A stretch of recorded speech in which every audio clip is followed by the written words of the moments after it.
computers don't really have any jeopardy. They are not born, they do not die, they don't fall in love because the social structures for that happening don't exist. In fact, they don't really live more than a few seconds at a time. So their existence in the world is incredibly different to that of a human, and therefore its ability to participate in the art-making process, for instance, is very different.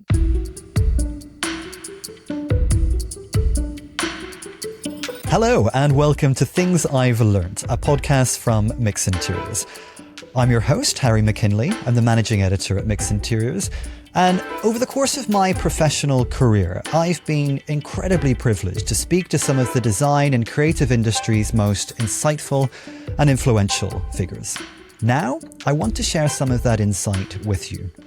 Across this first season of Things I've Learnt, I'm joined by visionary leaders from the world of design in its broadest sense. Experts in everything from architecture and interiors to artificial intelligence and multisensory experiences. My guests have all disrupted the industry in one way or another, in that each of them has found a unique new way of approaching something. And by asking them to share what they've learned about creativity, work, and life, we'll discover what makes them tick. We'll gain a deeper understanding of their inner worlds, exploring how their personal philosophies translate to their work, shaping the world around us. Before we welcome our guest, I'd like to start, as I always do, by sharing something that I've learned on my own professional journey. When it comes to the most successful designers and architects, they all have one thing in common. They're all open to insight and inspiration wherever it's found, even if that's sometimes the most unlikely of places. So why do I think that's a great lesson? Well, on a personal level, when I realized that inspiration can come from anywhere and everywhere, I started to pay more attention, to be more present. I also realized that sometimes those unlikely places are actually unlikely people, and I began to listen more. From my father, a military man, I learnt about the importance of creating a more just and a more fair world, as well as the art of diplomacy. From my mother, who works with dementia patients, I learnt about patience and empathy and the power of an environment to transform someone's life. Those are lessons that I carry with me every day into the office, and they're arguably the principles on which great design is built. This episode, I'm thrilled to be joined by Dr. Ali Eslami, Principal Research Scientist at Google's AI research laboratory, DeepMind, which over the last decade has been responsible for some of the biggest research breakthroughs in AI, many of which have led to the flourishing AI industry we see today. He's also the Director of Research Strategy for Google's AI assistant, Gemini.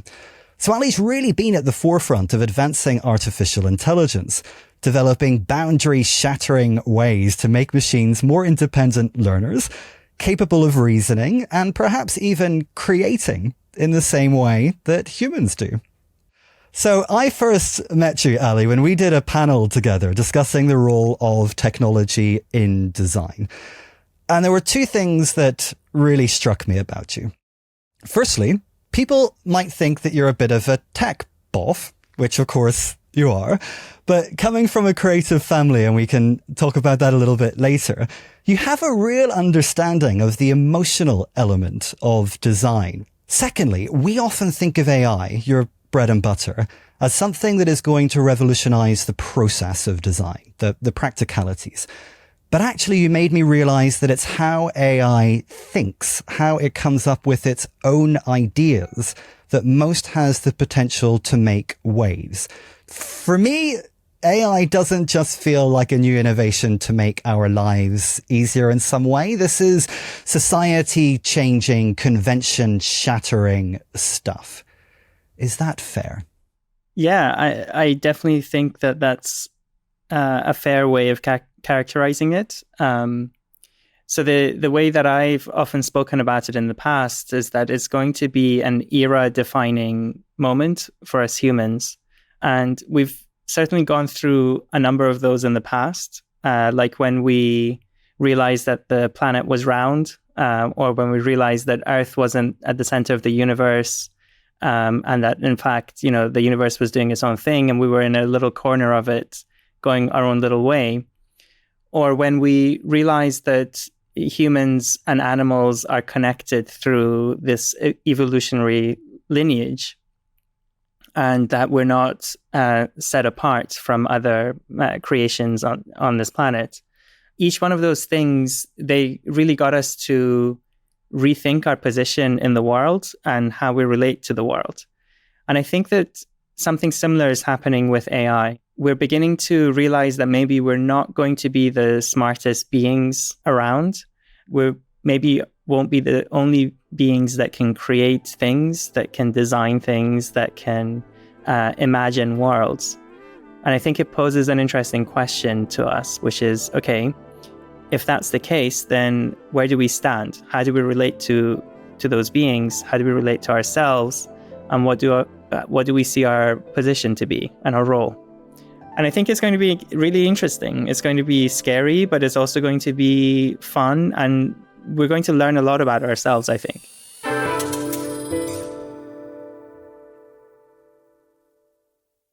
As a podcast listener, you understand the importance of great sound quality. So does Impact Acoustic, and that's why they've made it their business. Impact Acoustic create bespoke, design-led acoustic solutions for commercial spaces. They also know that, as a designer, you care about the planet. That's why Impact Acoustic's diverse range of products are not only beautiful and functional, they're also designed with sustainability at their core. For more information on Impact Acoustic, visit impactacoustic.com.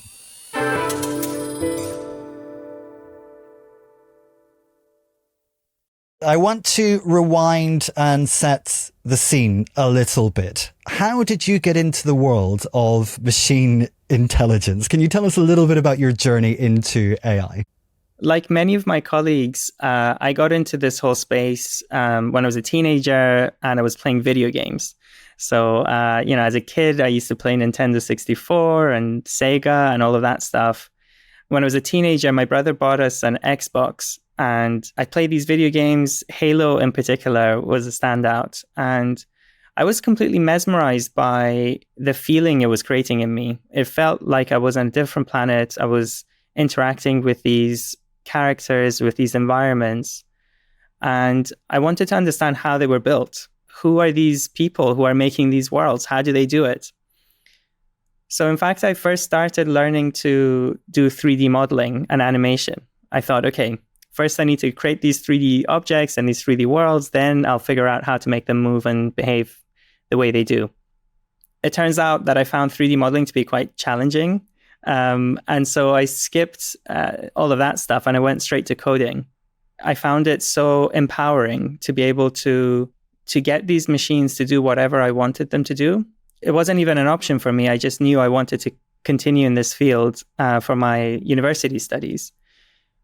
But because I already knew how to code, I thought, okay, if I'm going to uni, I might as well do what lies just beyond our understanding of normal programming. And artificial intelligence, AI, felt like exactly that. It was sci-fi. It had something to do with computers, but it was expressing a question around how do we get computers to do the things that we haven't figured out how to do yet? Like, why don't we have robots that are helpful? Why don't we have cars that can drive themselves? Why can't computers talk back to us? Why can't they sing or generate images? I never thought that it would become, a job title or an area of work that I could make a living out of. So it's been a really fun ride. What you've talked about just now feels rooted in something a bit more technical and the practicalities, perhaps, of what computers can do and what they're capable of doing. But I wanted to ask you about creativity and whether you've always been a creative person. My dad and my mum, they're both architects. They met at architecture school. My brother's an architect. He married an architect.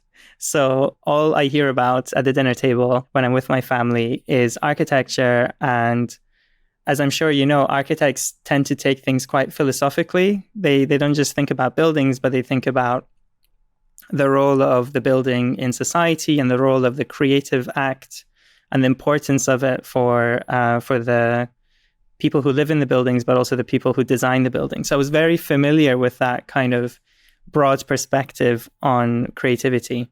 I knew I was doing really technical stuff, but I was always drawn to the idea of using that technical stuff to connect with my family's vocabulary and their interests.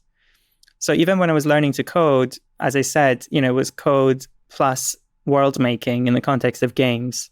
And then later on, it became coding for visual experimentation, things that we now call like generative art. Later, I actually ended up working in the game studio, so I fulfilled that dream, and that was a bit of a merge. And then later, it kind of bifurcated, where my professional work became more and more technical, but I also took up painting and filmmaking and other kinds of creative acts in my personal life. So very analog stuff, watercolor, ink, charcoal, pencil. But I love it. And I think it's all connected.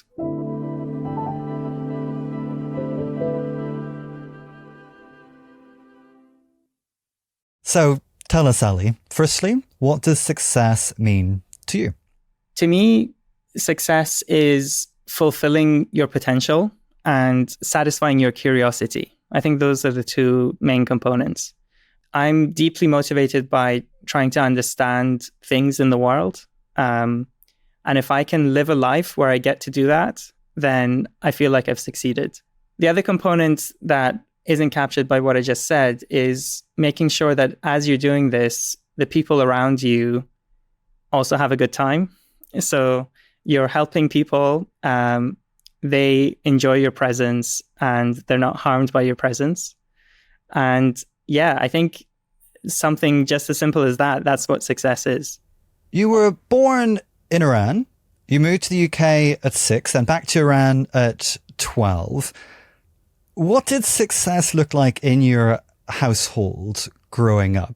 My parents, they were both very academic. So they studied architecture and they became professors after their PhDs. Architects in general, but especially architecture professors, they're quite idealistic people. So they are extremely well versed in the language of describing utopian worlds. What should the world be like? And what are all the ways in which the current world that we live in kind of falls short? So my dad really instilled the value of thinking about that world that we could be living in and trying to make it a reality. From my mom, I learned to think about the practical details and the steps you have to take to get there. So she was much more detail-oriented on the ground, but there was a certain meticulousness that she really instilled. But the two together, they were very clear that nothing was impossible and that the expectations were high. To their credit, though, they didn't ever insist that I do architecture, which is kind of remarkable given how embedded in that world they are. But I have to say, I was also really lucky that I found something that I really, really enjoyed when I was young. So it didn't feel like I needed to be pushed. These days, you're leading a team of researchers, of course, at Google, and you're doing groundbreaking work. What has been your greatest achievement there? One thing that I think perhaps is difficult to see from the outside is that research is actually a very cooperative sport. The technical or creative outputs that you see on the outside, they are almost never the work of a single person. And there's a lot of human work that happens behind the scenes to get people to work together, to collaborate, to share ideas, to challenge each other's ideas. And I think the thing that I'm most proud of is the moments where I've been involved in bringing creative people together and getting something done.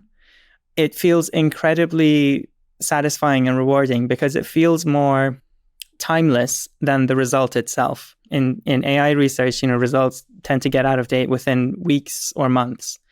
But the skill and the wherewithal to bring people together, that feels like it lasts longer. And so that's what I think I'm most proud of. I love that, because I did want to ask you about this idea of individual success versus collective success. My partner is an academic, and I know that in that world, the lines between the two can be a little bit dicey, especially when it comes to who perhaps gets credit for work, and especially with you working in a field of such innovation, where you might want to essentially own some of those achievements on an individual level. Where do you see those boundaries between collective success and individual success, if you think those boundaries even exist? Our field has gone through a really interesting transition from academia to industry to some extent. But academia is very much socially structured around individual names. So when you publish a paper, you put your name on the paper, and that is the social norm. The norm in industry tends to be not that. It tends to be that the company puts their name on the work, and the visuals involved, they tend to be more anonymous. It's been fascinating to see how people trained in one domain, either academia or industry, then encounter the dynamics of research. And as you can imagine, there are lots of conflicts. There's a lot of headbutting, lots of bruised egos, people unhappy. Another thing that has been happening in the AI research world is that the size of the projects has significantly increased. Up until, I would say, 2 or 3 years ago, the biggest research projects would have been done by maximum 10, 15, 20 people. Getting 20 people to work together on a project has its challenges, but it's nothing compared to what we're doing now, where we routinely have hundreds or thousands of people on individual projects. So for instance, Gemini is, I would say, around 1,000 people working together on one research artifact. And I actually think this is somewhat new for humanity. We've had organizations or corporations building products with thousands of people before. So for instance, someone working on the Empire State Building or working on Microsoft Windows. But products, you kind of know what you're building as you're building it. There's an agreement around how you build it and, roughly speaking, what you're building. What's new is doing research with thousands of people where you have to coordinate, but you don't even know what you're building. You don't even know if it's possible to build the thing you're trying to get to. And that feels quite new, and it's kind of putting lots of tension on different parts of the system, including what you said about ego and credit assignment. But for sure, I think your ability to work with other people is becoming more and more important. In my own personal history, it's remarkable the number of extremely smart people that I've seen leave the field because they find the mental effort of working with other people to be too challenging. What's something you've learned about how to be successful together? You will always encounter conflicts in group projects. There is a natural desire to want to resolve those conflicts or to find justice. And I've realized that sometimes justice does more harm than good. And trying to get to the real truth of a situation, for instance, of who deserves credit for this or that, or who did more work on this or that, it can be counterproductive. And the more important thing can be to just get people to get along. One example of this that I heard that I now understand is, for instance, in the court system. We think of courts as being places where justice is found. But actually, in practice, I think courts often just try to get people to leave the court. Like you have two people who are in a dispute. Yes, you want to kind of get close to justice, but absolute justice might ruin both people's lives. So courts often actually, my understanding is that they try to resolve the dispute and get them to leave, right? And I think this also happens quite a lot in group settings. I wonder if you feel that there's a practical pathway to success. Do you have any tips on a successful mindset? Do you have any rituals or habits that you engage in? The most impressive academics and thinkers that I've come across, they've been people who have remained obsessed with their problem or with their field decade after decade after decade. When I was younger, I used to look at successful academics and think, wow, these people are really smart. Increasingly, I look at them and I'm like, I can't believe that this person is in their 70s and still thinking about this stuff. So I think that's huge. Just stick with it, stay in the game, and naturally your brain will do magic. And then it's a bit of a cliche, but fail fast, fail often, get used to failing is so true. An underappreciated aspect of that is the fail fast part. So somehow, for instance, when I was younger, I had the foresight to limit the projects I worked on to 2 weeks or 3 weeks max.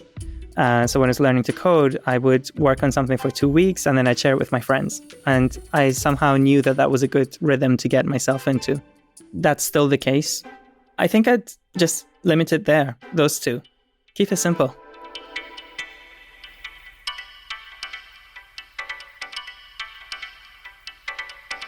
So, first of all, how do you define failure, Ali? I've listened to lots of people talk about failure not existing because you always learn something. I have to admit that even though I've heard that many times, that's not at all how it feels to me. I do feel like I failed. But if I had to describe what failure is, I don't have a good answer. I mean, one way to think about it is to say, well, if I was in that situation, knowing what I know now, I would do something differently. And that's a failure. But I can rationally realize that is a very, very strict and harsh way of looking at the past, because with that definition, 90% of my life would be a failure, right? And the more you learn and change, the more your past becomes a failure. So I understand that definition doesn't quite work, but that's what I intuitively gravitate towards. Can you maybe tell us about when you have had to confront failure, some of those specific experiences? Yeah, well, I mean, on a very superficial level, there's lots of projects or research ideas that you work on that just aren't correct, right? You have the wrong hypothesis, you test it and it doesn't work. That's a kind of failure. It's a very mild failure. Maybe on a second level is the failure to learn from those experiences. So if you make the same kind of mistake multiple times, that can be a particular kind of failure. An example of that is the failure to predict accurately where things are going, or the failure to imagine. In research, I would say that 90% of what you're doing is figuring out which questions to ask. And the actual answering of those questions is kind of manual labor in a sense. And in order to ask the right questions, you have to be very perceptive of where things are going. I have a number of examples of completely failing to accurately see where things are going, and I can share some with you. It was 2007. The iPhone was announced. Steve Jobs was on stage, and he was describing this new magical iPhone. He was saying that, oh, there's no physical keyboard. You just tap on the screen. And I remember thinking to myself, like, is this guy okay? Like, what is he talking about? BlackBerries exist. They have physical keyboards. Of course, that's better than tapping on a screen. Fast forward a couple of years, and I was like, okay, I see what's happening here. And I completely missed that boat. Aren't you being a little bit hard on yourself, though? Because you seem to be suggesting that your inability to predict the future is in and of itself a failure, when I would argue that very few people have that gift. Maybe, but it wasn't even predicting the future. He was literally showing it to me, right? And and I was failing to see. But it's, moments like that, or moments where, for instance, when deep learning was beginning to take off, I remember being in the room when they announced the first results on ImageNet, which is this famous image classification problem. And I remember thinking, wow, these guys have completely lost the plot. Like, why would you try to do 1,000-way classification when we don't even have any systems that can tell the difference between cats and dogs? Like, you're tackling a problem that's far too hard. Even though it only maybe took me 6 months after that to get onto what's going on, those 6 months were really crucial months where lots of other people who got it did really important foundational work. So again, I agree that perhaps failure is a strong word, but there's something in there that is repeated, which is kind of the mistakes we make in predicting the future. And then I think the third level of failure is when you're scared of failing and when you don't have the skills to know that it's okay to fail. So this is getting a bit abstract, but when I look back at my life, I think there have definitely been periods where the fact that I was so insistent on not making mistakes, the fact that I was so insistent on succeeding, that it kind of led me to not develop the necessary skills to recover from mistakes and to recover from failures. Because if you don't feel like you have those skills, then it makes you conservative too much.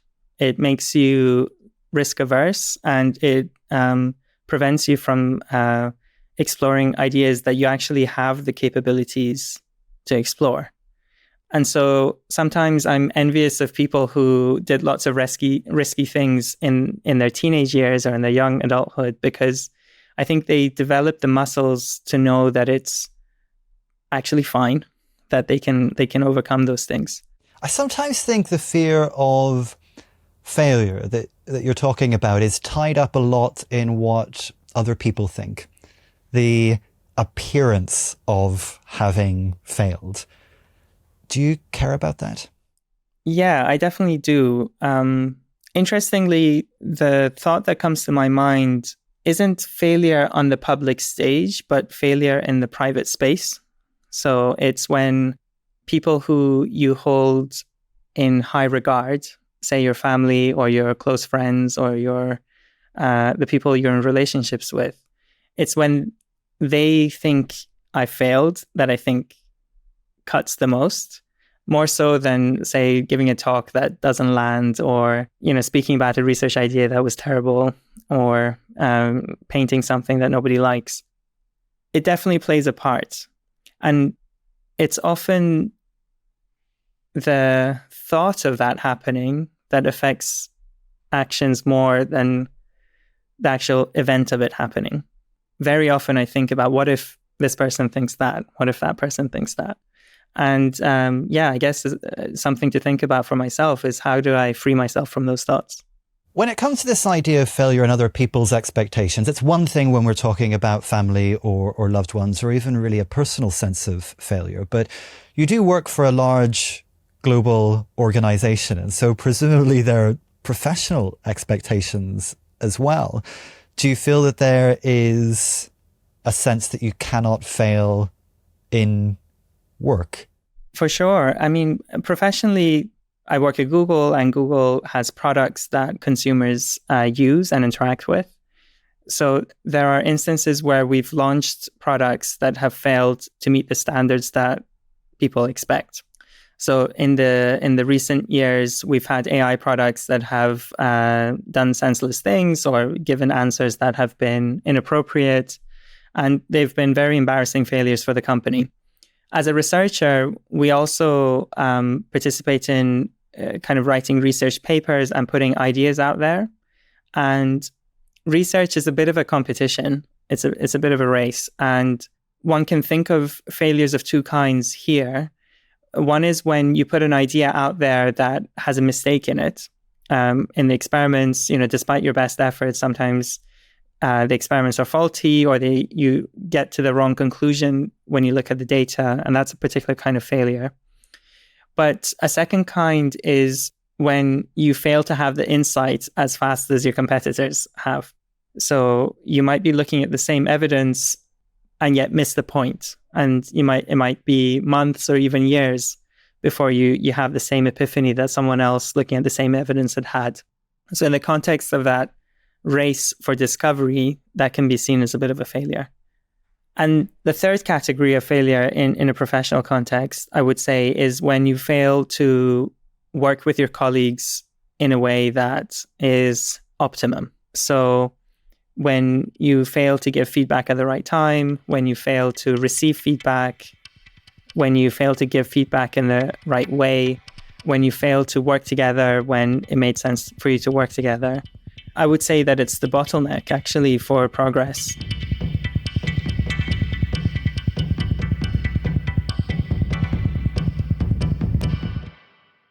Has AI taught you anything about failure from the mistakes that it makes itself? Yeah, I mean, one of the stories of AI, like if you zoom out and you look at the past 100 years, roughly in the 1930s, 40s is when people started thinking of artificial intelligence. And if you look at the major themes, I would say that for the first 60 years or so, people thought of AI in terms of logic and expert knowledge. So they thought of intelligence as knowing lots of stuff and knowing how to combine that information to reach logical conclusions. The story of the past 20 years, though, and all of the success that we've seen, is the story of machine learning. And machine learning is very specifically the idea that the computer has to learn effectively from its mistakes to get to intelligence. And it's not like you can be intelligent from the start. It's the learning process that gets you there. And this can be somewhat implicit in, for instance, what people call supervised learning, where you show it lots of examples of cats and dogs, and eventually it figures out what a cat is and what a dog is. But it can also be fairly explicit when you literally put a computer in an environment and you allow it to take actions in that environment and to learn from the sequences of actions that lead to rewards and the sequences of actions that lead to failure. This field is called reinforcement learning, where the idea is you reinforce the good stuff and you disincentivize the machine from doing the bad stuff. And now that we have the kind of mathematical and computational language to describe what reinforcement learning is and how it works, you realize that, of course, like you have to go through this process in life as well to learn. Obviously, there's a bit of an interplay. So you would want to be able to learn from other people's mistakes and not have to make every mistake yourself in order to learn. So there's an element of behavior cloning that you could do from other people. But if you're innovating and if you're pushing the boundaries, there is no other person who's in that space. And so the only way you can learn is by making the mistakes yourself. You're paving the path. So yeah, when you look at life through the lens of, some of these very primitive AI concepts, these primitive machine learning concepts, it feels 100% natural.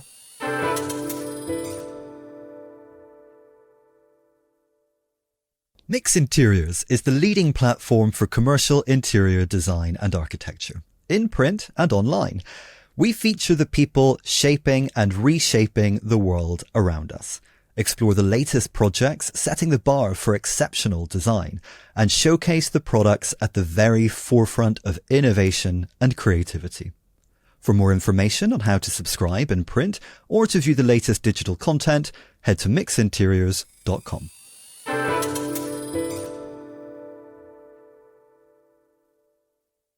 We're moving into our final chapter now, what I've learned about design.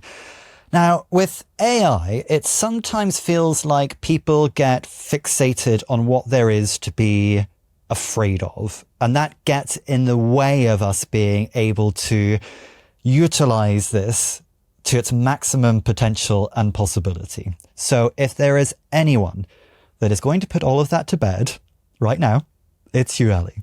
So why do we have nothing to be afraid of? Honestly, I think some of the fears are warranted. They're not irrational. So I think that AI will change society in profound ways. And some of those changes are going to be uncomfortable and hard. Some of them will be straight out bad changes that we'll look back at and think that that was not a great thing. But I think there will also be lots of really important improvements to our lives and to society coming through AI. And overall, I think that the improvements will outweigh the things that we find scary. One of the best examples of AI's power and positive impact, I think, is in medicine. We have skilled doctors today that we go to for diagnosis or for therapeutics. That's great, but even in developed countries, access to doctors is very difficult. In developing countries, often this problem is much more acute. If you think about this problem from the lens of AI, doctors are playing two important roles. One role is that they have the knowledge and make the diagnosis. The second role is that they are a human that participates in the treatment with you. They exchange that information with you and they problem solve and they make you feel safe through the process. That first part of having the information, I think AI will help make that much more widely available, effectively freely available to everyone on the planet. So in a few years, I think that if you have a smartphone, you'll have access to the best doctor in the world for free. And that thought is incredibly world-changing. And so I think in many ways it justifies a lot of the work that's happening in AI just by itself. What's interesting about that is to take it into the world of design. One of the things that I hear very often about AI is that it has the power to do, but not the power to think, not the power to create. Is that fair? I don't think it is fair. I think that we've had so many experiences of designating an area of human activity to be outside the realm of AI, and then finding out that, oh, actually, they can kind of do it pretty well, that I would really hesitate to kind of make those kinds of distinctions. For instance, even the game of chess 2 or 3 decades ago felt outside the realm of AI because we felt like there's no way a computer can do this. The human brain is searching in a much more intuitive way than a computer ever could. And yet we found that it was indeed possible. And then fast forward in fairly superficial image creation or sound creation tasks. Again, we've seen this example of computers beginning to do things as well as humans. So I would be very reluctant to say that, no, there's some aspect of creativity that computers can never do. However, at the same time, it's very obvious that computers behave in a very different context than humans right now. So for instance, computers don't really have any jeopardy. Like, they're not in society as independent participants. They are not born. They do not die. They don't fall in love because the social structures for that happening don't exist. In fact, they don't really live more than a few seconds at a time. Like when you talk to ChatGPT or Gemini, you basically create an AI every time you create that session. You talk to it for 2 minutes and then it's gone, right? There's memories erased until the next time you speak to it. So their existence in the world is incredibly different to that of a human. And therefore, its ability to participate in the art making process, for instance, is very different. Because the reason we engage with many forms of art, in my opinion, or many forms of creativity, is because we know the thing or the person that's created that is born and dies, falls in love, has their heart broken, and has jeopardy. I think that's what gives a lot of the meaning. And so technically, I think it's possible, but practically, there's still so much in creativity that is uniquely within the realm of human beings. But looking at design then through the lens of technology, has it changed your understanding in any way of AI's potential? Yes. So computers are actually very good at producing new things. A novice programmer can write a very short computer program that generates an infinite number of new images. Those images all look like noise, though. They don't have any structure or meaning to them. They're just random pixels. And then now we've done a lot of work and a lot of research, and we can generate a large number of images that look kind of real. What I've learned is that creating new things is easy, but creating new useful things is really hard. I think that's what creativity really is. It's the new and the useful. when humans participate in creative acts, we take the usefulness for granted. We say, of course, well, I'm not going to draw random things on a piece of paper that nobody cares about, because we're fundamentally social. We create to show to other people. We create to become famous or to make money or whatever. So it's so implicit that we take it for granted. And so when people doubt the computer's ability to create, I sometimes look at it through this lens. Like, anything can create, but the question is, can it create things that are useful? And in the past couple of years, I think we're increasingly seeing how humans are instructing computers to create useful things, but also finding use cases in the things that computers create. I love that. There's a quote that I particularly enjoy, and it's actually by Eddie from Absolutely Fabulous, if you can believe it. But she says, "I don't want more choice. I just want nicer things." And I wonder if, as an extension of that, we don't need more choice. We just need better things. You suggested that actually AI does have the power to create. And if it does, then what have you learnt about how we can more meaningfully collaborate or interact with AI as human beings? What do we bring to the table? This question of what do we bring to the table is actually kind of fundamental. And I won't pretend to know what the answer to that is. I think it takes a whole society to figure out the answer. But it's also the most exciting question. So an analogy that I often talk about is to photography. When cameras became a thing 100, 200 years ago, many people found it to be a really cheap trick for producing imagery, and they saw it as an attack on painting and on the arts, because you could just press a button and you could create a representation of reality with basically no effort or no taste. And in fact, it took about 80 years before the first art exhibition of photography took place. If you think about it, that's more than a generation's lifespan before people were like, no, actually, there's something here that's actually interesting from an artistic perspective. And what it did to the visual arts is that I think it challenged those arts to figure out what their contribution actually is beyond recreating reality. So in my view, it led to Impressionism, to conceptual art, to more emotional art. And the role of the artist changed. The role of the artist was less of a perspective geometry scientist and much more of someone who engages with politics and with social movements and with emotions and with narrative.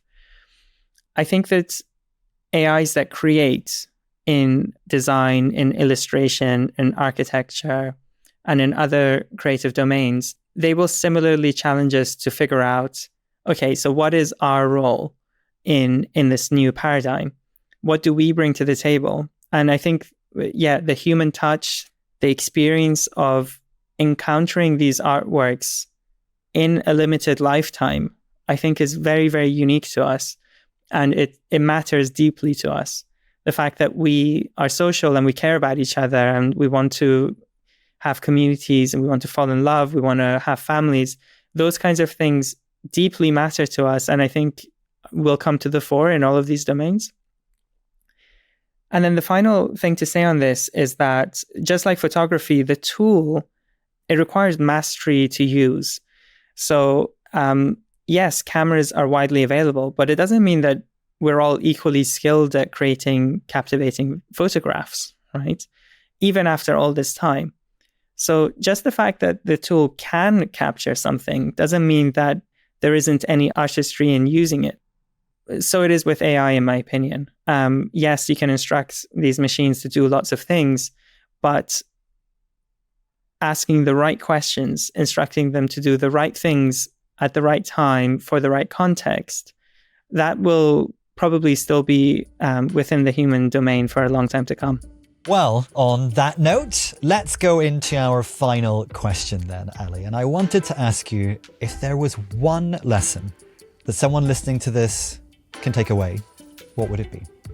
My one lesson would be to really acknowledge that the world is changing profoundly and rapidly, and to engage with that in a way that makes sense for your life.